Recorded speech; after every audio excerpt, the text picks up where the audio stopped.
तीन ओंकार के साथ शुरू करेंगे।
हरिओम।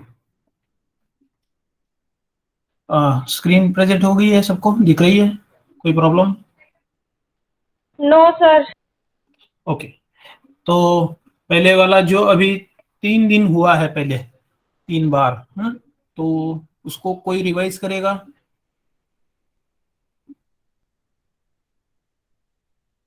कोई रिवाइज करता है तो हमारा समय बच जाएगा, और जो मैं बता रहा हूँ आप तक सही आ रहा है या बीच में कहीं जा रहा है, कम हो रहा है, ये मुझे समझ आएगा। चलो, पहले तो तर्क जो है, तर्क क्या है? कोई बताए तर्क क्या है?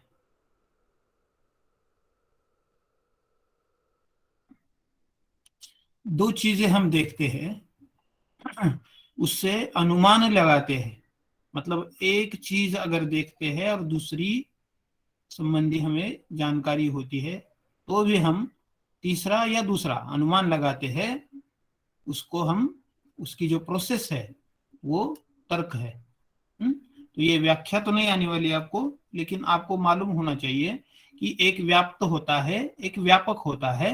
उससे जो निष्कर्ष निकलता है, या तो एक वाक्य, एक आधार वाक्य से भी निकलता है, या दो आधार वाक्यों से, उनका जो संबंध है, निश्चित संबंध, उसे तर्क कहा जाता है। हाँ? तो यहाँ पे नीचे थोड़े से दूसरे उदाहरण दिए हैं, लेकिन हमें अभी ट्रैक पे जाना है, इसलिए इसको हम अंत में देखेंगे। तो ये आया कहाँ से है तर्क? हमने देखा था ये सब तर्क यहां से आता है। ओके, तो न्याय शास्त्र या दूसरे पुराने शास्त्र में ज्ञान का ऐसा वर्णन है। और आधुनिक जो है, यहाँ पे हमने क्या देखा था? तत्व ज्ञान, गणित। ये आधुनिक के हिसाब से देखा जाए तो ये अभी हम जो देखने वाले हैं, मतलब सिलोजिज्म, तर्क वाक्य, न्यादर्श, ऐसे जो कहा जाता है, उसके घटक क्या है, तो ये हमने देखे थे। कोई तो इसे पढ़ दे या खुद से बताए जल्दी से। कंपोनेंट्स ऑफ सिलोजिज्म: सब्जेक्ट जिसे उद्देश्य पद कहा जाता है, प्रेडिकेट जिसे विधेय पद, मिडल टर्म इज मध्य पद, क्वांटिफायर इज परिणामात्मक पद मतलब मात्रा, और कॉपुला परिमाणात्मक पद, मान, परिमाणात्मक हाँ हाँ परिमाणात्मक पद, और कॉपुला इज संयोजक पद। हाँ। परिणाम का मतलब तो ये हो जाएगा परिणामवाद जैसे, हाँ? Slip of tongue, sorry. वो सबका होता है, हमारा भी होता है, हो सकता है, लेकिन याद दिलाने के लिए अभी कोई दूसरा बताए कि हमने जाना कि जो तर्क है, ये जो तर्क हमने देखा था, तो ये तर्क जो है ये तर्क वाक्यों से बनता है। तो तर्क वाक्य के घटक हमने देखे, तो ये तर्क वाक्य कितने टाइप के होते हैं? कोई बता दे जल्दी से, इसको पढ़ दे, अपने से बता दे या पढ़ के बता दे, चलो जल्दी। टाइप्स ऑफ प्रोपोजिशन 4 है। ए, ई, आई, ओ। ए ऑल मतलब सर्वव्यापी सकारात्मक, ई ऑल नो मतलब सर्वव्यापी नकारात्मक, आई सम अंशव्यापी सकारात्मक, ओ सम नॉट दैट इज अंशव्यापी नकारात्मक। सही बात है। ओके, अभी इसके बाद में इसका हमने एक फॉर्मूला बनाया इनोपॉन।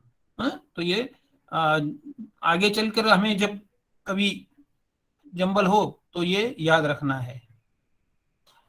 ये तो याद है सबको, नहीं है तो पिछली रिकॉर्डिंग में है। ओके, हाँ। तो अभी ये हमने पिछले साल इस चार्ट पे देखा था। तो किसी को कोई इसमें समझने में कोई दिक्कत रहेगी तो इससे समझ ले। अंशव्यापी, सर्वव्यापी सकारात्मक, सर्वव्यापी नकारात्मक, इससे। और ये जो बुक का पिक्चर है उसके हिसाब से उन्होंने कुछ एग्जाम्पल्स दिए हैं। ओके, ये न्याय शास्त्र में ऐसे होता है। इसको हम मैं फिर से कहता हूँ, ये अंत में देखेंगे। ये थोड़ा सा अभाव घटक वगैरह है। इसके बारे में मैं बताता हूँ। रामकृष्ण भट्ट सर है कलाड़ी के, उन्होंने बहुत से अच्छे से इसको हमें पढ़ाया है। तो उनसे मैंने परमिशन लेके उनके हस्ताक्षर में ही इसे रखा है, क्योंकि ये हम जो देखते हैं ना AIO, ये हमें ऐसा लगता है कि अरे यार ये बहुत ही कुछ नया है या कुछ बहुत ही डिफिकल्ट है, लेकिन ये सब न्याय शास्त्र में है। तो हम उसको बाद में देखेंगे। इसको क्वेश्चन में पेपर में नहीं आने वाला है ये, इसलिए हम बाद में देखेंगे। तो ये हमने देखा था कि फॉर्म्स ऑफ लॉजिक, रूप जो होते हैं ना तर्क के, तो वो कैसे होते हैं। डिडक्शन होता है, इंडक्शन होता है। ये तो आपने रिसर्च में देखा है। सही बात है। रिसर्च एप्टीट्यूड हो गया है आपका। Yes sir. हाँ, तो इसमें डिडक्शन इंडक्शन निगमन आगमन हो गया है ना। Yes sir. हाँ, वो तो बहुत अच्छे से पढ़ाते हैं, तो हम उसको रिपीट नहीं करेंगे। अगर आप वो कहते हो तो अंत में इसको फिर से देखेंगे। तो डिडक्शन जो है उसमें मेडिएट। हाँ बोलिए। रिसर्च का पेपर कब हुआ? रिसर्च तो अभी तक स्टार्ट ही नहीं हुआ है। वो पिछले साल हुआ है, वो बोल रहे हैं। अभी अभी अभी इस साल अभी नहीं हुआ है क्या? और ठीक है, फिर हम ये इसको भी देखेंगे अंत में। ओके, हाँ। तो हम तर्क वाक्य जो है ना, हमें एग्जाम्पल जो आने वाले हैं ना एग्जाम में, हाँ, तो उसको हम सही तरीके से सॉल्व करते आए। इसके लिए जो स्टेप्स है वहां तक जाने वाले हैं, लेकिन जो आपका सिलेबस है उसका कोई पार्ट छूटना भी नहीं चाहिए, इसीलिए सबको इंक्लूड किया है। तो ये भी हम देखेंगे, डिडक्शन और इंडक्शन। आगमन और डिडक्शन जो है वो निगमन है। तो आगमन तर्क और निगमन तर्क देखेंगे हम। ओके, तो अभी तक जो हुआ है उसका हम ये करेंगे, रिव्यू करेंगे, वो देखेंगे। तो ये डिडक्शन है, इंडक्शन है और एबडक्शन है। हाँ, ये तीन बताए जाते हैं तर्क के। क्या बताए जाते हैं? फॉर्म्स, रूप। ओके, हाँ। अभी टाइप्स ऑफ लॉजिक रहते हैं। तो ये verbal, non verbal, reasoning, reasoning as proposition, automated reasoning, brain centre as, ये भी हमने इसको खाली स्पर्श करके आगे चले गए थे। इसका भी हमने शॉर्ट फॉर्म बनाया है ताकि याद रखने में आसानी हो। तो हम जल्दी से यहाँ तक आ गए हैं कि हमें ये जो अनुमान निकालना है या निष्कर्ष जो निकाला है उसको हम सही से कैसे एग्जाम पेपर में देख सके। तो ये निगमन जो है, डिडक्शन जो है, तो ये डिडक्शन की मेथड है। तो डिडक्शन के मेथड में कितने स्टेप्स है? 4 स्टेप्स है। उसमें से हमने एक पहली स्टेप और दूसरी स्टेप अभी देखी है। तो ये डिडक्शन की स्टेप्स कौन सी है? एनालिटिकल है और वेन डायग्राम से निकाली जाती है। वो हमने चित्र बना के जो देखी थी ना, ये ऐसे, ये देखिए यहाँ पे, ये जो है ये वेन डायग्राम जैसे। और ये जो है ना AEIO, ये जो हमें देखना है ये क्या है? एनालिटिकल मेथड है। इसमें कोई किसी को शक है, किसी को ना समझे ऐसी कुछ बात है? ये एनालिटिकल मेथड है और ये वेन डायग्राम मेथड दूसरी वाली। तो ये एनालिटिकल, इसलिए मैंने यहाँ पे पर्पसली लिखा है, जानबूझकर नॉन वेन डायग्राम मेथड ऐसे लिखा है। तो पहली स्टेप है उसमें से अलाइनमेंट ऑफ प्रपोजिशन। ओके, तो हम उसमें से ये जो है हमने देखा था, और दूसरी स्टेप हमने देखी थी कि ये जो चार्ट है उसके हिसाब से हमें इन्फ्रेंस जो है वो निकालना है। इतना ही इन्फ्रेंस होता है। तो हम जैसे पहले देखा था वहां तक आ गए हैं। तो ये रिवीजन हो गया। तो हम वहां पे देखेंगे तो आपको समझने में आसानी होगी। ये अच्छे से बनाया है, लेकिन जैसे पहले हमने देखा था वहां से देखेंगे तो आपको आसानी होगी समझने में।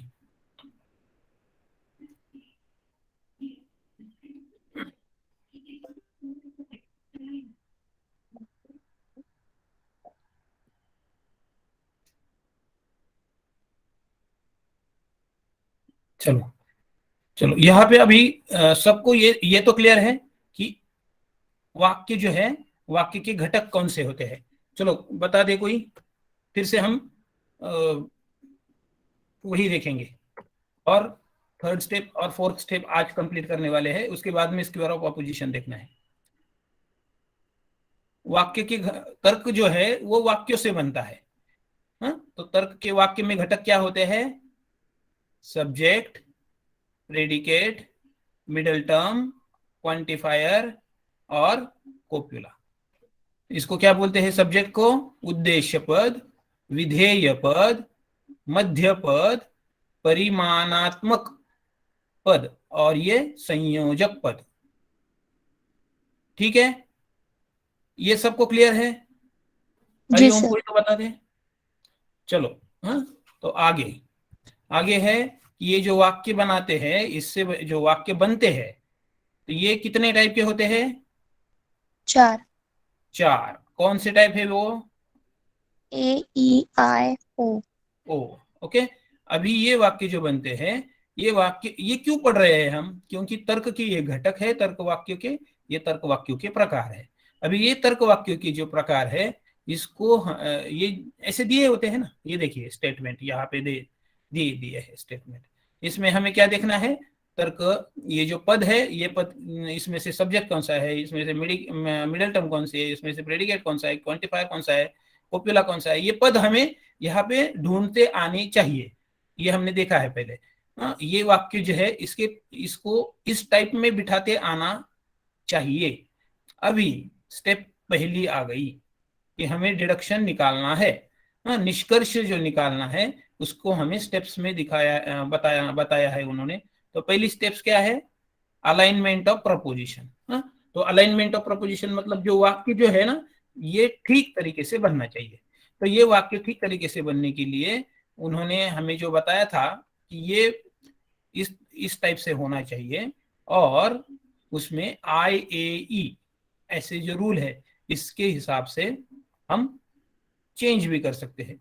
इसका भी हमने एग्जाम्पल पहले देखा है। तो अगर नहीं देखा, किसी को याद नहीं है, तो पहले वाला रिकॉर्डिंग देखे या बाद में फिर से भी देखेंगे। तो लेकिन ये वाक्य तो हमें कैसे बनाना है ये तो समझ में आ गया है। तो दूसरी बात है कि इस वाक्य को हमने, समझो एक पहला वाक्य है, ये दूसरा वाक्य है और ये निष्कर्ष है। ओके, इसको हमने ए टाइप का है, ये असाइन किया। दूसरा जो है, इसको हमने फिर से ए टाइप का है, ये असाइन किया। तो निष्कर्ष क्या आएगा? क्या आना ए। चाहिए? तो ए। हाँ, ए आना चाहिए। ये कहाँ से बताया आपने? सबको बताइए। जी सर, वो ये स्टेप कन्वर्जन 2 चार्ट जो है। था ना, हाँ। हाँ वो कन्वर्जन जो चार्ट था ना, वहां से आपने बनाया है। ये जिसको याद नहीं है उसके लिए हम बोल रहे हैं। देखिए, मैं फिर से, किसी को याद नहीं है तो कन्वर्जन चार्ट फिर से दिखाता हूं। यहां तक हम आए हैं, लेकिन ये भूल जाते हैं हम, ये इतना वोलाटाइल बोलते हैं उसको। हाँ, ये ऐसे, ये जो चार्ट था ना, ये वाला, इससे बनाया है। किसी को याद नहीं है तो ओके, ये चार्ट बुक में ये ऐसा दिखता है। समझ में आया सबको? इसमें किसी को डाउट है क्या? यहां तक हम आए हैं, अच्छे से आए हैं। ये कन्वर्जन चार्ट मतलब ये जो है तर्क वाक्य जो है, एक प्रकार का ए है, तो दूसरे प्रकार का अगर ए है तो निष्कर्ष वाक्य ए टाइप का होना चाहिए। निष्कर्ष वाक्य अगर ई टाइप का है तो उसको हम अवैध बोलेंगे, या वो निष्कर्ष एक्सेप्टेबल नहीं है, ऐसे कहेंगे। ओके, तो ये क्या है? इतने ही निष्कर्ष टाइप बनते हैं क्या? नहीं, बनाने को तो कई सारे निष्कर्ष बन सकते हैं, लेकिन ये टाइप जो है ये एक्सेप्टेबल है, ये सही है, ऐसे कहिए आप। ओके, तो हमें अब ये क्या करना है कि इस टाइप से हमने 2 स्टेप्स ले लिए हैं। एक तो हमें जो आधार वाक्य दिया गया है, क्योंकि एग्जाम में तो आधार वाक्य ही आने वाले हैं, सही बात है ना, 2 वाक्य आने वाले हैं और निष्कर्ष आने वाला है, तो उसे हमें सही है या गलत है ये या तो देखना है या तो सही चुनना है उसमें से। तो ये 2 टाइप, ये जो वाक्य बन गए हैं इसमें से, मतलब ये चार्ट में से अगर निष्कर्ष हम नहीं निकाल पाते, क्या मैं कह रहा हूं ठीक से सुनो, अगर इस पद्धति से हम निष्कर्ष नहीं निकाल पाते हैं तो हमें तीसरी स्टेप की तरफ जाना होता है। ओके, तो तीसरी स्टेप जो है ये क्या है, ये भी यहाँ पे भी कन्वर्जन टेबल इस्तेमाल करना होता है, मतलब ये वाला। अगर यही टेबल तीसरे स्टेप में इस्तेमाल करना है तो वो उसे दूसरी स्टेप क्यों नहीं कहते भाई, क्यों नहीं कहते? क्योंकि ये जो है ये यहाँ पे देखिए मिडल टर्म दिखा है, यहाँ पे मीडिएट इन्फरेंस है, मतलब 2 आधार वाक्यों में कोई तो एक कॉमन पद रहेगा कि जो निष्कर्ष में नहीं रहेगा। सिंपल है। ओके, तो जो निष्कर्ष पद वाक्य है उसमें आधार पद नहीं, मध्य पद नहीं रहेगा। क्या रहेगा फिर? एक का उद्देश्य रहेगा और दूसरे का विधेय रहेगा। ओके, तो ये जो है ऐसे तरफ से, इस तरफ से बनने वाला है निष्कर्ष। अभी तीसरा जो है स्टेप, अगर मध्य पद का हमें सही में पता नहीं चलता है या मध्य पद उसमें नहीं दिखता है तो क्या करेंगे भाई? तर्क तो निकालना है। ये 2 वाक्य दिए हैं, उन्होंने कोई बाउंड नहीं किया है कि हम मध्य पद देने ही वाले हैं। शायद वो मध्य पद अलग शब्दों में दे या शब्द मध्य पद ना दे। ओके, मध्य पद कहीं कंपलसरी नहीं है, सब्जेक्ट और प्रेडिकेट ही कंपलसरी है, उद्देश्य और विधेय ही कंपलसरी है, मध्य पद कंपलसरी नहीं है, मिडिल टर्म कंपलसरी नहीं है।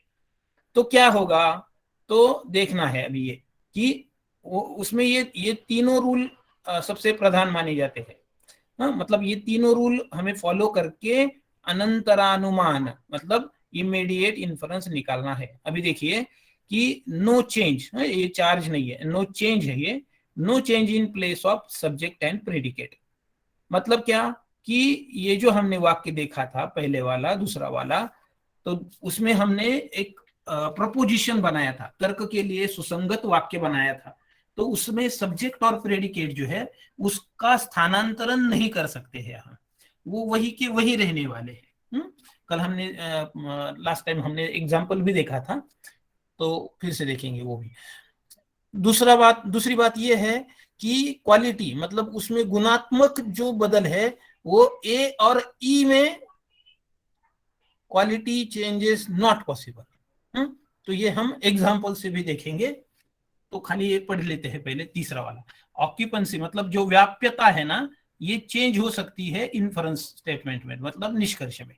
तो ये ऐसे तो नहीं समझ में आने वाला है, इसलिए हम उदाहरण से देखेंगे। तो तीसरी जो स्टेप है इसको हम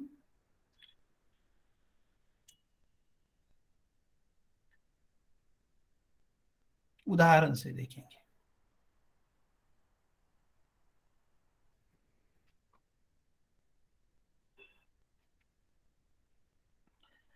मैं फिर से दोहराता हूं, तर्क जो है आधार वाक्यों से बनता है।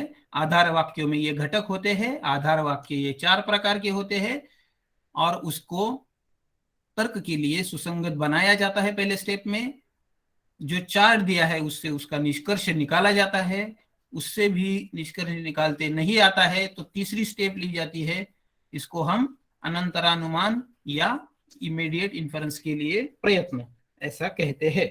तो ये इमीडिएट इन्फरेंस के लिए जो प्रयत्न होता है उसमें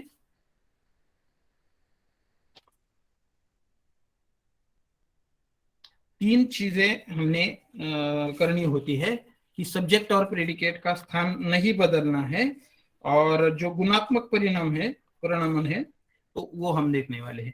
तो सब गुणात्मक परिणामन में जो उन्होंने उदाहरण दिया है वही हम देखेंगे तो समझने में आसानी होगी। बाद में हम यहाँ के उदाहरण भी ले सकते हैं। तो यहाँ पे उन्होंने क्या उदाहरण दिया है, देखिए कि सभी मेज कुर्सियां है। ओके, सभी मेज और कुर्सी, ओके, और सभी कुर्सियां फर्नीचर है। सबको दिखता है?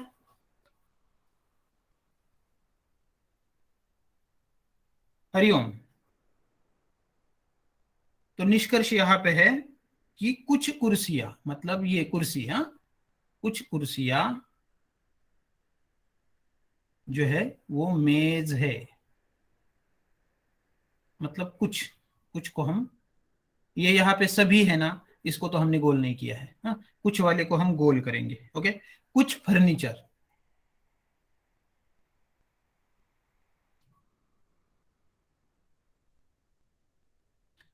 कुछ फर्नीचर कुछ है इसीलिए हमने उसको गोल किया, हाँ, मर्यादित है वो ऐसे। कुछ फर्नीचर क्या है? कुर्सियां है।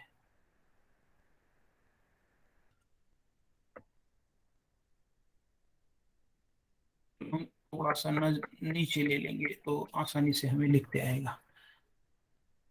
सभी मेज कुर्सियां है, हाँ, तो ये दोनों तरफ से देखेंगे, ये मेज है और ये कुर्सियां है। कुर्सियां कौन सी है? ये बड़ा वाला सर्कल, हाँ हाँ। और सभी कुर्सियां, ये जो कुर्सियां है सभी कुर्सियां, कुछ कुर्सियां मेज है, कुछ कुर्सियां मेज नहीं है। तो ये जो सभी कुर्सियां है वो सभी कुर्सियां फर्नीचर के अंदर आती है। समझने के लिए आसान है देखा जाए तो, कि मेज और कुर्सी दोनों भी फर्नीचर ही होते हैं ना, हाँ, ओके। तो ये समझ आता है या किसी को दिक्कत है इसमें? ये ऐसा ऐसा सर्कल है ये, और इसमें अंदर मेज वाला है, समझे? यहाँ पे दिखने में ऐसे हो रहा है।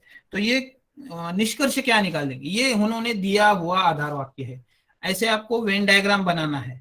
अभी हम वेन डायग्राम से अच्छे से जल्दी से समझते हैं इसलिए वेन डायग्राम बनाया है, हाँ। इसको हम टेक्निकली, मतलब ये एनालिटिकल मेथड से कैसे सॉल्व करना है ये हम जान रहे हैं। क्यों जान रहे हैं? क्योंकि वो काउंटर चेक करते आता है, हाँ? और उसमें समय बच जाता है। वैसे समय हमें ये पता नहीं चलता कि अरे यार हमने सही किया है कि गलत किया है, हाँ? तो कुछ कुर्सियां, अभी निष्कर्ष क्या है ये देखिए, ये जो है ये क्या है? आधार कथन है। क्या कथन है? आधार कथन। दो आधार कथन दिए हैं। अभी हमें क्या करना है? एक निष्कर्ष ढूंढना है उसमें से। उसके लिए उन्होंने 4 ऑप्शन दिए हैं, ओके। जो 4 ऑप्शन, 3 ऑप्शन दिए हैं उन्होंने, और 3 ऑप्शन को उन्होंने 1 2 1 2 ऐसे जो कहा है, तो ऐसे बना के 4 ऑप्शन दिए हैं। तो निष्कर्ष इसमें से क्या क्या निकल सकते हैं? हमने क्या देखा था कि निष्कर्ष बहुत सारे निकल सकते हैं, लेकिन उसमें से कन्वर्जन टेबल में सिर्फ कितने हैं? 8, हाँ? वो निष्कर्ष जो है वो मान्य है, हाँ? तो हमें उसके डीप में नहीं जाना है कि वो ही क्यों मान्य है वगैरह, क्योंकि ये पूछने वाले नहीं है, उसमें हमें समय भी वक्त नहीं गवाना है। वो बता भी सकते हैं लेकिन अपव्यय नहीं करना है। तो कुछ कुर्सियां मेज है, अभी ये कुर्सियां है, क्या क्या कुछ कुर्सियां मेज है? मैं आपसे पूछता हूं, क्या कुछ कुर्सियां मेज है? कोई बता दे जल्दी। जी सर। कैसे भला? सर सभी मेज कुर्सियां है, अच्छा, तो कुछ कुर्सियां तो मेज होंगी ही ना। सही बात, ओके। तो पहला वाला निष्कर्ष हमें लॉजिकली तो सही दिखता है, हाँ, ओके। वेन डायग्राम से हमने या तर्क से देखा।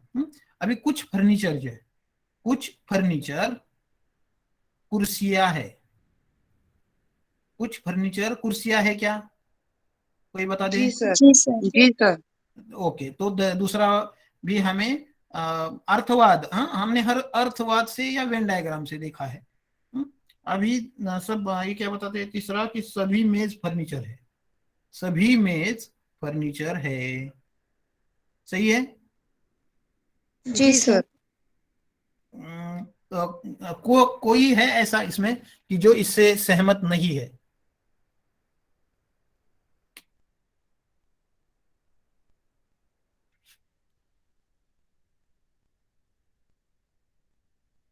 अरे यार कोई तो होना चाहिए। अभी देखिए, हाँ, तो ये तीसरा वाला वाक्य जो है ये गलत है। क्यों गलत है? पूछिए आप, क्यों गलत है? हम्म तो ये देखिए, मैं अभी पहले वेन डायग्राम से बताऊंगा, फिर हम एनालिटिकल मेथड से देखेंगे, क्योंकि हम इतनी जद्दोजहद एनालिटिकल मेथड के लिए कर रहे हैं। वेन डायग्राम से कोई भी सिखा देगा फिर आपको, उसमें कोई बड़ी बात नहीं है। हाँ, तो ये देखिए कि सभी मेज कुर्सियां है। ओके, अभी क्या बताया है कि जो मैं कुर्सी के हिसाब से देखा तो जो भी उपस्थित मेज है ये कुर्सियां है। ये तो पहला स्टेटमेंट हो गया उनका। तो उसमें हम उन्होंने सभी मेज के बारे में बताया है, सभी मेज के बारे में। सब मेज कवर हो गया। लेकिन जो उन्होंने बताया कि कुछ कुर्सियां फर्नीचर है, अभी उन्होंने कुर्सी के बारे में बताया कि सभी कुर्सियां फर्नीचर है।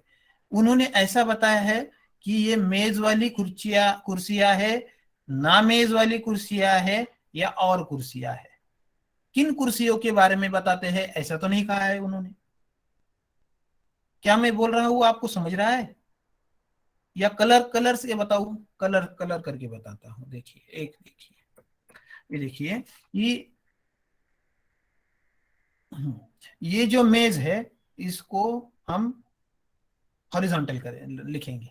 ये मेज है, और ये सभी मेज है ना, ये मेज यहां तक है। सिर्फ अभी सभी मेज जो है ना ये कुर्सियां है।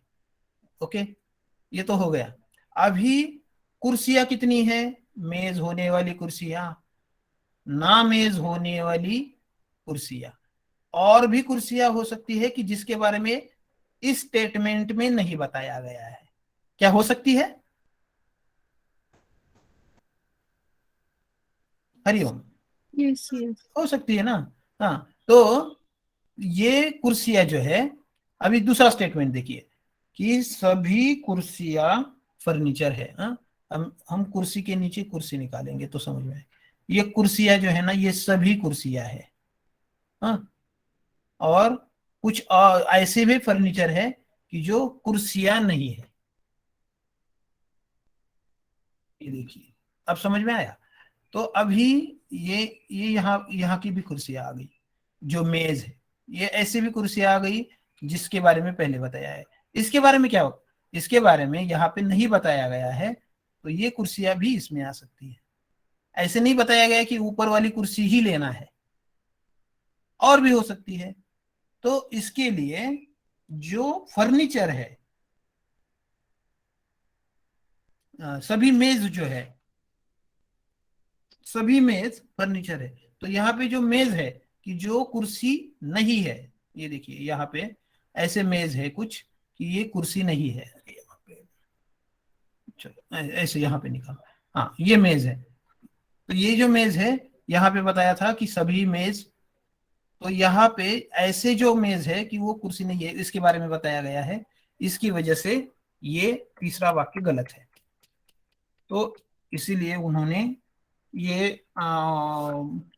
इसका हल ऐसा है, ये नीचे लिखा हुआ रहता है ना कि एक ए वाला और बी वाला मिला के सही है, बी वाला और सी मिला के सही है, या ए वाला और सी वाला मिला के सही है। इनमें से कोई नहीं, ऐसा उनका चार ऑप्शन थे, उसमें से पहला ऑप्शन सही है बुक में से।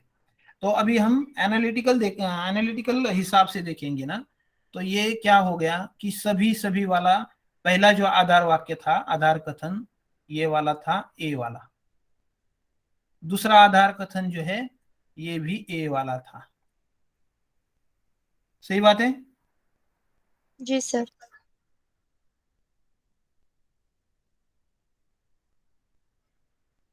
हम्म हाँ, तो ये आधार कथन था। सही बात है। अभी जो निष्कर्ष जो है उसमें से उन्होंने निष्कर्ष दिया था कि कुछ कुर्सियां मेज नहीं है। हाँ, तो ये कौन से टाइप का वाक्य है? ए है, ई है, आई है, या ओ है? ओ। कौन सा नहीं नहीं नहीं, कुछ कुर्सियां मेज है। फिर आय आएगा सर। Sir I. कुछ कुर्सियां मेज है, ये आएगा। आई। तो ये क्या हो गया, इसको क्या बोलते हैं? अंशव्यापी सकारात्मक। सकारात्मक। अभी दूसरा वाक्य जो है वो कौन सा है? कुछ कुर्सियां, कुछ फर्नीचर कुर्सियां है। आय। हाँ, तो वो भी आएगा। तो और सभी मेज फर्नीचर है, सभी मेज। तो ये कौन सा है? ए। ए है।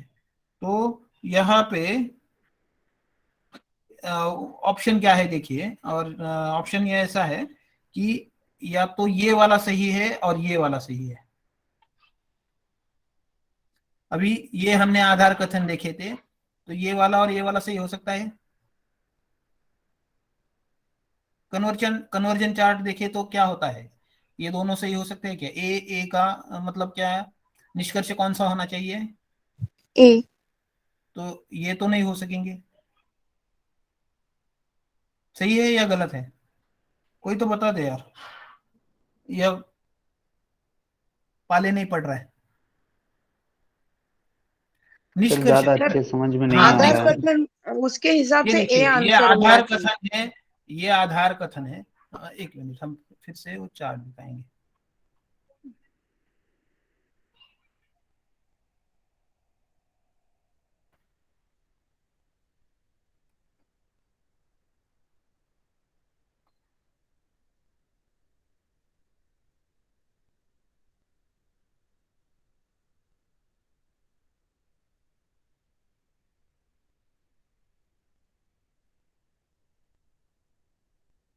दिख रहा है? हरिओम, चार्ट दिख रहा है? जी सर, अभी प्रेजेंट हो रही है स्क्रीन। ओके, ये सर देखिए, यहाँ पे भी देखिए, चाहिए तो शो नहीं हो रहा है क्या? हो गया सर। हो रहा है, हो हो रहा रहा है है सर, सर। हो रहा है, हो रहा है सर, हाँ हो रहा है। हाँ हाँ, ये देखिए, तर्क वाक्य जो है एक, तर्क वाक्य मतलब ये पहला वाला जो है ना, ये आधार कथन कहते हैं इसको। हाँ, आधार कथन, निष्कर्ष कथन, ये दोनों भी। ये देखिए, ये निष्कर्ष का प्रकार, और ये तर्क वाक्य, पहला वाला और दूसरा वाला। तो पहला वाला ए था, दूसरा वाला ए था, तो कौन सा आना चाहिए? निष्कर्ष कौन सा होना चाहिए? ए आना ए। चाहिए सर। हाँ, तो ये यहाँ से आया है, हमने कहीं से उठाया नहीं है, या अपने दिमाग से नहीं है। ये देखिए, हाँ, ये तो हो गया। अभी मिडिल टर्म है ना, वो नहीं आएगी वगैरह जो है, ये तो एक बार हम एक ही चीज देखेंगे, क्योंकि क्या कहते हैं, सब चीज मिला के देखेंगे तो पहली वाली छूट जाती है कभी कभी दिमाग से। तो हम पहले वही देखेंगे कि जितना हजम हो। अरे यार, स्टफ हो गया ना।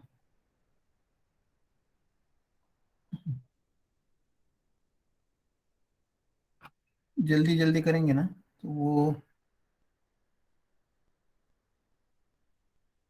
अरे ओ, मेरी आवाज तो आ रही है ना, या कट हो गई? जी सर। यस सर, आवाज आ रही है। सर आ रही है आवाज। हाँ, आ रही जी है, सर। हाँ, ये अभी आ गया। ये देखिए, अभी ये असाइनमेंट है, जो देखा था, हाँ ये वाला। तो ये तो नहीं आएगा, ये तो सही है। ये पहला वाला निष्कर्ष नहीं होगा ना। पहला वाला निष्कर्ष बताता है कि या तो ये और ये सही है, ये नहीं आएगा। दूसरा वाला निष्कर्ष बताता है या तो, ये देखिए, अब बताता है कि, नीचे लिखता हूं मैं तो आपको समझने में आसानी। दूसरा वाला बताता है कि ये और ये सही है। क्या हो सकता है, ये दोनों निष्कर्ष निकाल सकते हैं?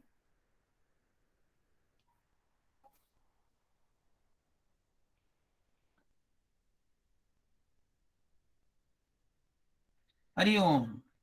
जी सर। कैसे बताइए?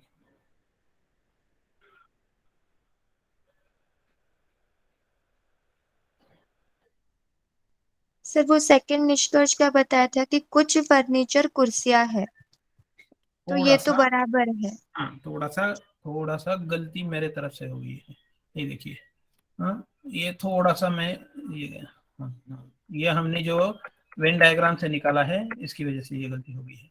ये देखिए, ये पहला वाला जो निष्कर्ष, पहला वाला जो वाक्य है ना, कि सभी मेज कुर्सियां है, तो इसको हमने, मैं गलती के लिए क्षमा चाहूंगा, तो ये दोनों वाक्य जो है ये इस तरफ से आएंगे। ये आई टाइप का सेंटेंस है। अभी तक जो हमने पढ़ा था, तो ये वेन डायग्राम की वजह से थोड़ा सा मैं भटक गया था ऐसे, हाँ सॉरी। तो ये इस तरफ से है। क्या आप मुझसे सहमत है? सर सभी और है, ये दोनों इसमें है, तो फिर ये आई टाइप का कैसे हो गया? ये देखिए कि ये जो है सभी मेज कुर्सियां है, ये सभी है, ये कुर्सियां है, तो ये दोनों जो है ये पूरे पूरे नहीं है।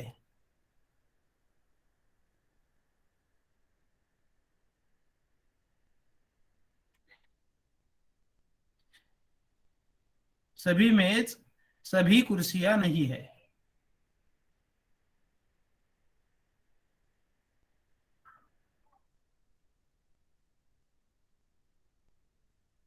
खुल के कहिए, मुझसे असहमत हो जाइए।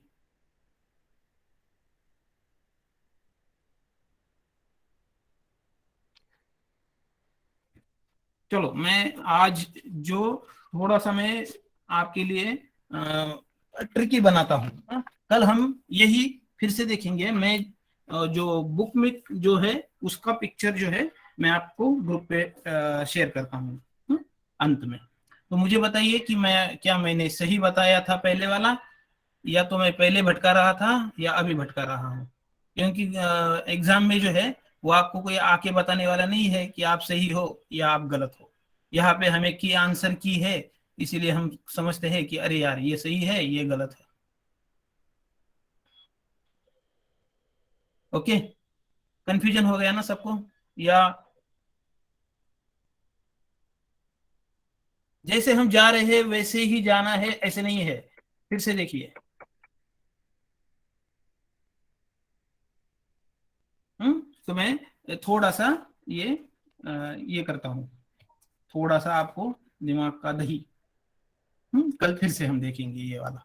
तो ये एक एक बात तो समझ लीजिए कि हमें तीन चीजें जो बताई गई थी उसमें, कि ए वाला वाक्य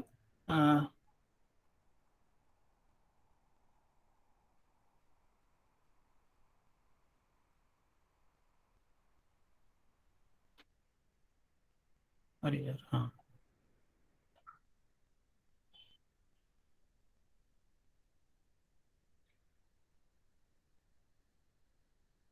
हाँ ये वाला, ये नोट कर लीजिए खाली। और ठीक है,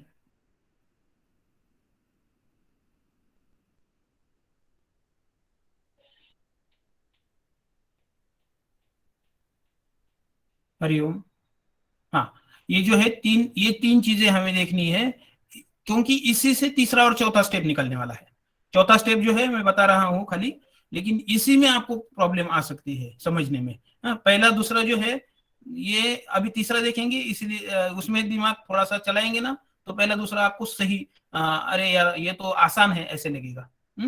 तीसरा आपको मुश्किल लग रहा है, कल दूसरा मुश्किल लग रहा था। हाँ, तो अभी मैं चौथा वाला जो है मैं बताता हूँ, तीसरा जो है उसको हम कल फिर से देखेंगे। तो इसमें ये तीन रूल फॉलो करने हैं, और कन्वर्जन टेबल के साथ कन्वर्जन टेबल को मिला के, मतलब ये कन्वर्जन टेबल का रूल प्लस ये तीन रूल, और एक चीज क्या है कि जो ये वाला जो कन्वर्जन टेबल है, इससे हमें डायरेक्ट आंसर नहीं मिल रहा है। ये तीन चीजें अगर होती है तो हमें ये तीसरी स्टेप लेनी होती है। ओके, अभी इस तीसरी स्टेप से आपको जो भी तर्क या निष्कर्ष सही रहेगा वो आपका निष्कर्ष है। ओके, हाँ? अभी चौथी स्टेप है, अगर अगर ये तीसरी स्टेप से भी निष्कर्ष आपको नहीं मिलता है तो आपको चौथी स्टेप लेनी है। ओके, ये चौथी स्टेप कब होती है? जब तीसरा वाला जो स्टेप है उससे भी निष्कर्ष आप निकालने में असमर्थ होते हैं तो। ओके, हाँ, तो ये चौथी वाली स्टेप जो है वो क्या है?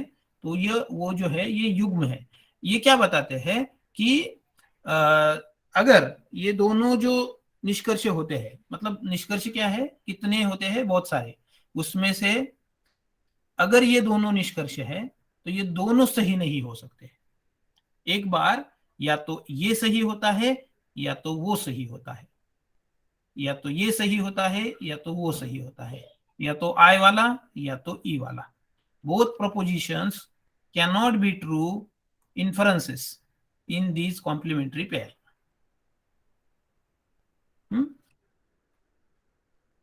तो ये यह आपकी मूल बात है। मतलब आपको 50-50 पता है ना, वो केबीसी में आता है वो।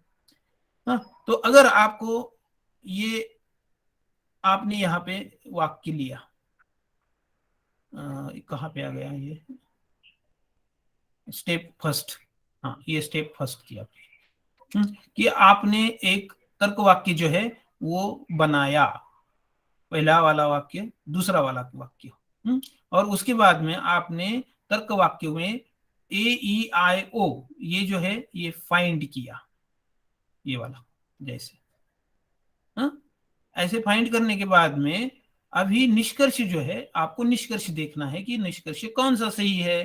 तो आपने कन्वर्जन चार्ट, ये तो आपको याद रखना पड़ेगा, इसकी कोई दूसरा कोई ये नहीं है, ऑप्शन नहीं है, क्योंकि ये तो आपको याद रखना पड़ेगा, उन्होंने दे दिया है। तो ये निष्कर्ष जो है, ये निष्कर्ष में से आप समाधान से उसका हल निकाल पाते हैं या नहीं पाते हैं।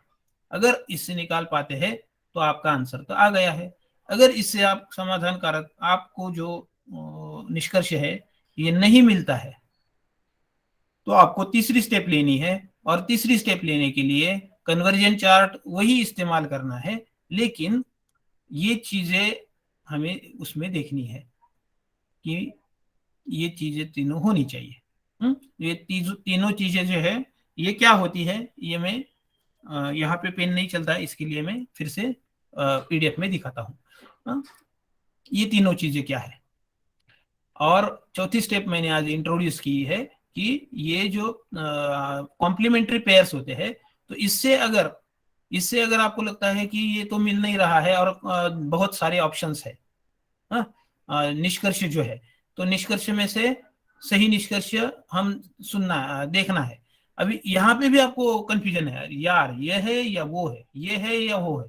चलो कंप्यूटर को बता दे 50-50, तो 50-50 वो करेगा, ये 50-50 वो कहेगा कि या तो I-O ये दोनों में से एक ही सही है।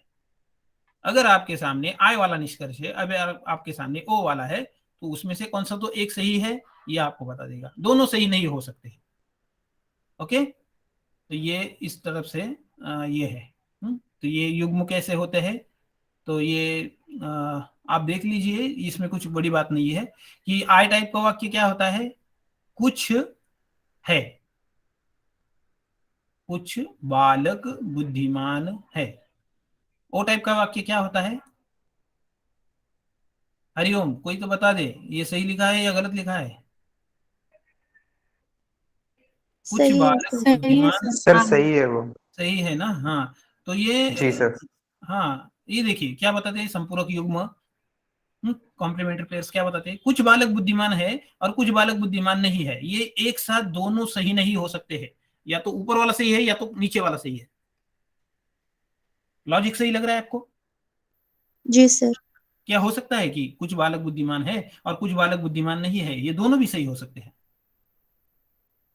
दोनों सही नहीं हो सकते हैं। नहीं। ओके, हाँ, ये उन्होंने आसान कर दिया है 50-50 का ऑप्शन। हाँ, तो ये वैसे ही ये वाला सभी बालक बुद्धिमान है, कुछ बालक बुद्धिमान नहीं है। तो सभी बालक बुद्धिमान है, ये सभी बालक यहाँ पे और बुद्धिमान वाले, तो ये सभी बालक है ए वाला, और ओ वाला जो है वो कुछ बालक बुद्धिमान नहीं है। ये वाला ओ वाला यहाँ पे रिपीट हो गया, कुछ बालक बुद्धिमान नहीं है। अभी कुछ भी बालक बुद्धिमान नहीं है, तो सभी बालक बुद्धिमान कैसे हो गए भाई?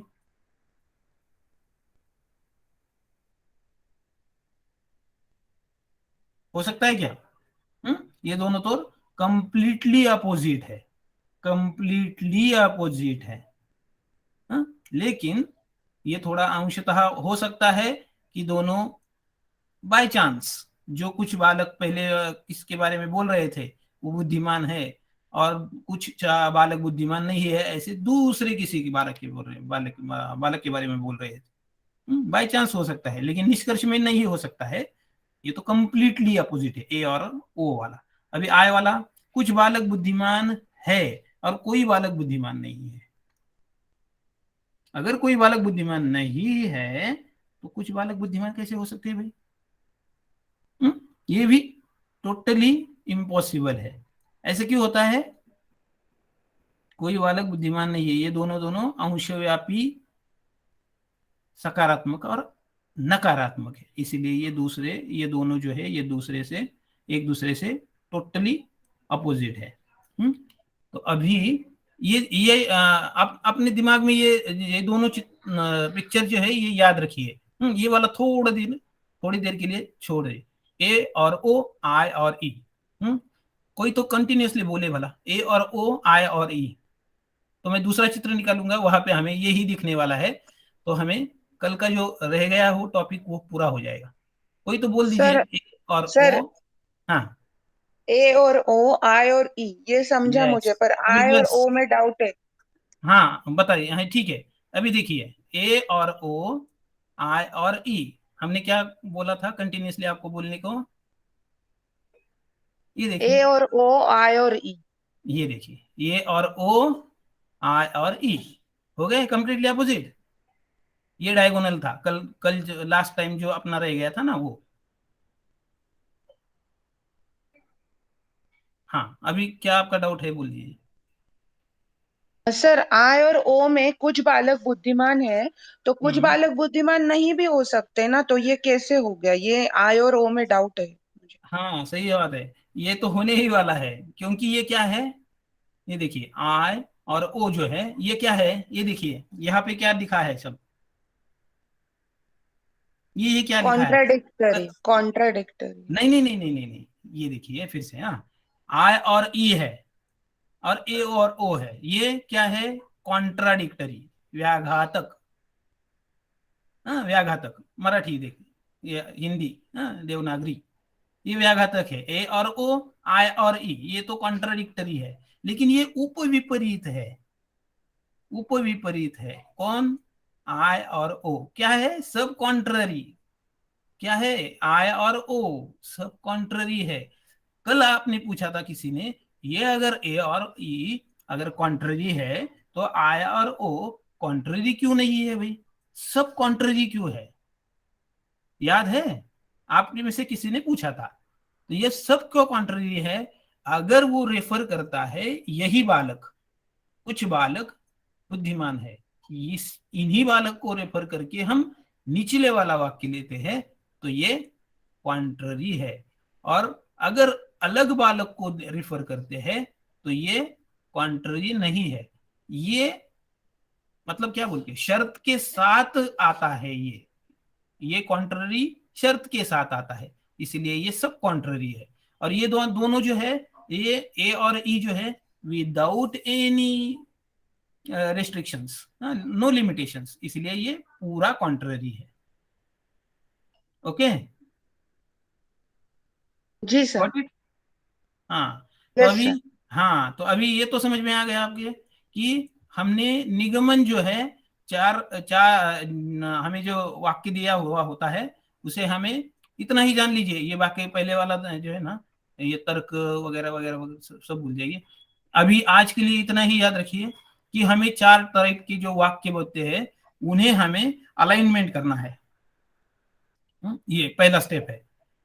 अलाइनमेंट करना है, सही तरह से बिठाना है। उस सही तरह से बिठाने के बाद में उन्हें वैलिडिटी रहती है, इसको वैलिडिटी बोलते हैं, तर्क की वैधता, कि सत्य सत्य है तो वैध अवैध है। हाँ, तो ये भी कॉम्प्लिकेटेड है, इसीलिए हम दूसरे के साथ ले लेंगे, जैसे अभी हमने दिए। हाँ, तो ये इसको जो है सही तरह से 2 आधार कथन ले लिए और निष्कर्ष भी ले लिया। तो ये 3 कथन लेने के बाद में ये इस 8 में इस 6 में बैठते हैं या नहीं वो देखने हैं। अगर इस 6 में बैठते हैं तो आपका काम आसान हो गया। नेट ने आपको सताया नहीं, आसानी से उत्तर दे दिया। अगर उन्हें लगता है कि बहुत से लोग इसको हम सॉल्व कर सकते हैं, वो थोड़ा डिफिकल्ट पूछेंगे, तो इसलिए उन्होंने तीसरी स्टेप लेने को आपको कहा। तो तीसरी स्टेप में सेकंड स्टेप इंक्लूड है, उसके साथ में ये भी जरूरी है। चलो हमने तीसरी स्टेप भी ले लिए, चलो, लेकिन फिर भी हमें आंसर नहीं मिला है। There are 2 possibilities that can be true. वहां पे 2 निष्कर्ष ऐसे हैं कि ये 2 सही हो सकते हैं, तो उसमें से 50-50 करके एक छांटना है इस तरफ से। ऐसा तो नहीं होगा कि इसको भी गलत करके वो दे देंगे, वो तो फिर आपको बगैर काम के मार्क मिलने वाले हैं ऐसे। तो ये तो आपको समझ में आ गया 50-50 का ऑप्शन। और ये 50-50 का ऑप्शन जो है ये किस तरफ से है, इसको हम ये इससे भी देख सकते हैं। हाँ, ये रिवर्स इज ट्रू बोलते हैं ना हम। हाँ, अगर मैथ्स का गणित का हम ये करते हैं कि ए पहले स्टेप से लास्ट स्टेप तक जाएंगे और आपको आंसर मिल गया, आपको आंसर सही है या नहीं वो देखना है, तो आप क्या करते हैं, वो वैल्यू इक्वेशन में डालते हैं। वो वैल्यू इक्वेशन में डालने के बाद में वो फिर से सही आना चाहिए। तो ऐसे ही तो ये स्क्वायर ऑफ अपोजिशन जो है इसको हमने कल देखा था। इसमें से किसी को डाउट है? ये ए क्या है, ऑल एस, तो ऑल नो उसका क्या हो जाएगा, क्या हो जाएगा, कॉन्ट्ररी, कॉन्ट्ररी, विपरीत। हिंदी वाले अगर है तो बोलेंगे कि आप खाली अंग्रेजी इस्तेमाल करते हो, इसलिए दोनों है। किसी को डाउट है तो बोल दीजिए ए और ई विपरीत कैसे है। ये हो गया था, फिर भी हम रिपीट कर रहे हैं क्योंकि ये दोनों जगह पे काम में आता है। ओके, सबको क्लियर है? तो आई और ये some yes some no that is contrary, yes and no is contrary ना, सो सम दैट इज सब कॉन्ट्ररी। ओके, अभी ए और आई जो है ये क्या है, ये सब कॉन्ट्ररी को उपविपरीत बोलते। और उपविपरीत अभी क्यों लगाते हैं, अभी इसको हमने डाउट क्लियर कर दिया।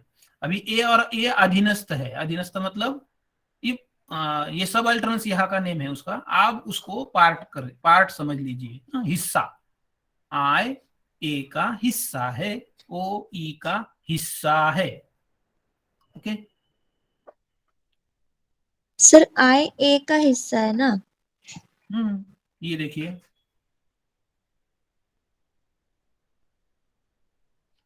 देखिए भला, अरे यहाँ हाँ है ना, एक सभी कुर्सियां मेजे है। अरे यार मैंने तो आंसर बता दिया। ओके, हाँ, तो कुछ कुर्सियां मेजे है, हो गया हिस्सा, ये नहीं हो गया, ए का आय हिस्सा हो गया ना, क्या नहीं हो गए? जी सभी सर। कुर्सियां, और कुछ कुर्सियां, उसमें से कुछ कुर्सियां मेजे है ऐसे। और ई का कोई कुर्सी मेज नहीं है, और कुछ कुर्सी मेज नहीं है। इसे कोई, यहाँ पे कोई है, कोई का मतलब क्या है मेरा पता है, कोई भी नहीं, ऐसा समझना है। बुक में भी लिखा है ये, कोई का मतलब कोई भी नहीं। नन इंग्लिश में देखा जाए तो क्या है वो, नन। और कुछ का मतलब है सम। ये दिखने में सही लगता है ना, इसकी वजह से उसमें गड़बड़ हो सकती है। वैसे और एक गड़बड़ है आगे, ये पी और एस है ना, हम इसमें देखा था हमने, ये प्रेडिकेट के लिए पी देखा था और सब्जेक्ट के लिए एस देखा था। अगर एरिस्टोटल की जो देखेंगे ना हम आगे, तो उसमें पी मेजर प्रीमाइसेस के लिए है और एस माइनर प्रीमाइसेस के लिए है। तो वो अभी नहीं है इसके, लेकिन ये देख रहा है। तो अभी ये तो क्लियर हो गया चारों स्टेप। कल हम तीसरी स्टेप जो है वो हम आपसे चाहते हैं कि आप जो है हमें बता दें कि क्या गलत था तीसरी स्टेप। हाँ, कौन सा वाक्य है, आय वाला है या ई वाला है और आय ओ वाला है, क्या गलत था। मैं उसका फोटो आपको व्हाट्सएप पे शेयर करूंगा। ओके, अभी आज तक जो हुआ है इसमें किसी को डाउट है तो बोल दीजिए, अगर डाउट है तो ले लेंगे, अगर नहीं है डाउट तो रुकेंगे भाई।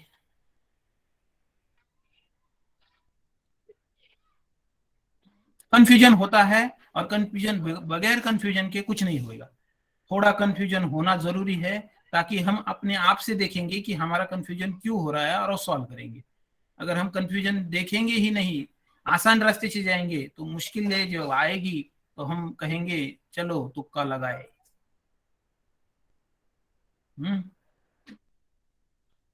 चलो,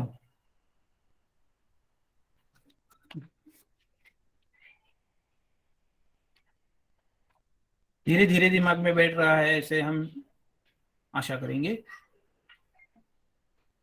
तो कोई पूछ नहीं रहा है, इसका मतलब या तो समझ में आ गया है या तो ओके, चलो, गर्दन पीठ सीधी।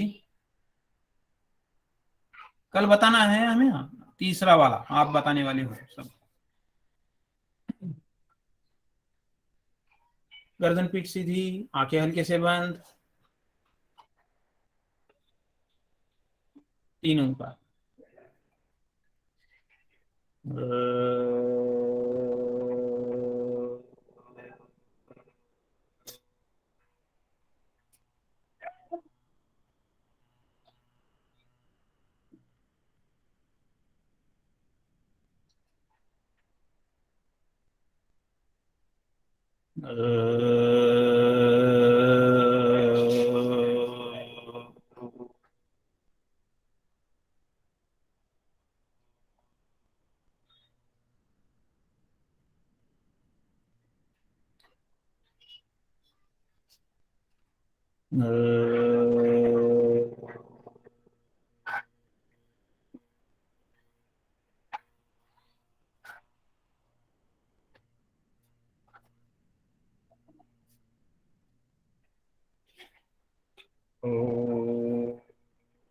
शांति शांति शांति। हरि ओम।